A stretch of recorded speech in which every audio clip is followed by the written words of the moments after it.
দেশের বিভিন্ন স্থানে হচ্ছে ভারী ও অতি ভারী বৃষ্টি। তবে সবচেয়ে বেশি বৃষ্টিপাত হচ্ছে চট্টগ্রাম অঞ্চলে। আর এই বৃষ্টির কারণে ভয়াবহ রূপ নিয়েছে পাহাড় ধস। গত 4 দিনে কক্সবাজার, চট্টগ্রাম ও বান্দরবানে প্রাণ গেছে 29 জনের।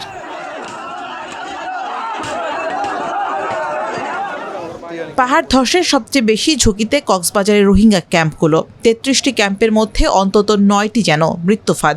পাহাড় কেটে সারি সারি ঝুপড়ি ঘর তৈরি করায় বর্ষা এলেই সেখানে বাড়ে বিপদের শঙ্কা। গত 5 জুলাই রাতের ভারী বর্ষণে কক্সবাজারের রোহিঙ্গা ক্যাম্পে 3টি পাহাড় ধসে মৃত্যু হয় 8 জনের। এই ঘটনার পর টনক নড়ে প্রশাসনের। উদ্যোগ নেওয়া হয় ঝুঁকিতে থাকা প্রায় 20,000 পরিবারকে নিরাপদ স্থানে সরিয়ে নেয়ার। প্রথম দফায় তড়িঘড়ি করে সরিয়ে নেওয়া হয়েছিল 450-র বেশি পরিবারকে। তবে সেই উদ্যোগে 2 দিনের মাথায় আবারও ঘটে প্রাণহানি। 8 জুলাই দুপুরে ভারী বৃষ্টিতে ধসে পড়ে পাহাড়ের একাংশ। মুহূর্তেই মাটির নিচে চাপা পড়ে খাদিজাতুল কুবরা মহিলা মাদ্রাসা ও হেফাজখানা। স্থানীয় বাসিন্দা ও উদ্ধারকারীরা দীর্ঘ সময় উদ্ধার অভিযান চালিয়ে 7 শিশুসহ উদ্ধার করে 8 জনের মরদেহ। এ সময় আহত হন আরও বেশ কয়েকজন। শরণার্থী ত্রাণ ও প্রত্যাবাসন কমিশন বলছে, ঝুঁকি বিবেচনায় আশ্রয় শিবিরের সব লার্নিং সেন্টার ও মাদ্রাসাগুলো বন্ধ রাখতে দেওয়া হয়েছে নির্দেশ। যে লার্নিং সেন্টার যেগুলো আছে, কিছু ডিস্ট্রিবিউশন সেন্টার আছে, কিছু চাইল্ড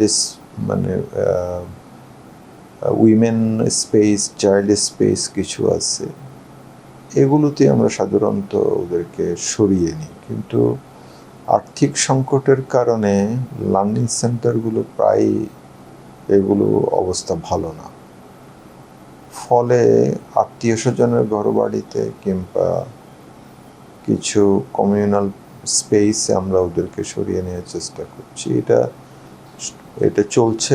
প্রায় 1.5 লক্ষ লোক এখানে ঝুঁকির মধ্যে আছে। আমরা মোটামুটি 20-30 হাজার লোককে সরিয়ে নেওয়ার চেষ্টা করছি। শুধু রোহিঙ্গা ক্যাম্পই নয়, জেলার অন্যান্য এলাকাগুলোতেও বেড়েছে পাহাড় ধসের ঘটনা। 5 জুলাই কক্সবাজার সদর ও পেকুয়ায় মৃত্যু হয় 2 জনের। 8 ও 9 জুলাই প্রাণ হারান আরও 4 জন। পাহাড় ধসে হতাহত থেকে রেহাই পায়নি চট্টগ্রামও। 8 জুলাই চট্টগ্রামে প্রাণ হারায় 2 শিশু। টানা বৃষ্টিতে ঝুঁকিপূর্ণ পাহাড়ি এলাকায় বসবাসকারীদের নিরাপদ স্থানে সরে যাওয়ার আহ্বান জানালেও এখনও ঝুঁকি নিয়ে বসবাস করছেন অনেকেই। সবশেষ 9 জুলাই ভোররাতে বান্দরবানের লামা উপজেলার আজিজনগর ইউনিয়নে ঘটে আরেকটি মর্মান্তিক ঘটনা। রাত 2টার দিকে প্রথম পাহাড় ধসে প্রাণ হারান একই পরিবারের 2 জন। এরপর ভোর 4টার দিকে আরেক পাহাড় ধসে মাটি চাপা পড়ে মৃত্যু হয় একই পরিবারের আরও 3 জনের। টানা বর্ষণে পাহাড়ি এলাকায় মাটি নরম হয়ে যাওয়ায় নতুন করে পাহাড় ধসের আশঙ্কা রয়েছে বলে সতর্ক করছেন সংশ্লিষ্টরা। ঝুঁকিপূর্ণ এলাকায় বসবাসকারীদের দ্রুত নিরাপদ আশ্রয়ে সরে যাওয়ার আহ্বান জানিয়েছে প্রশাসন।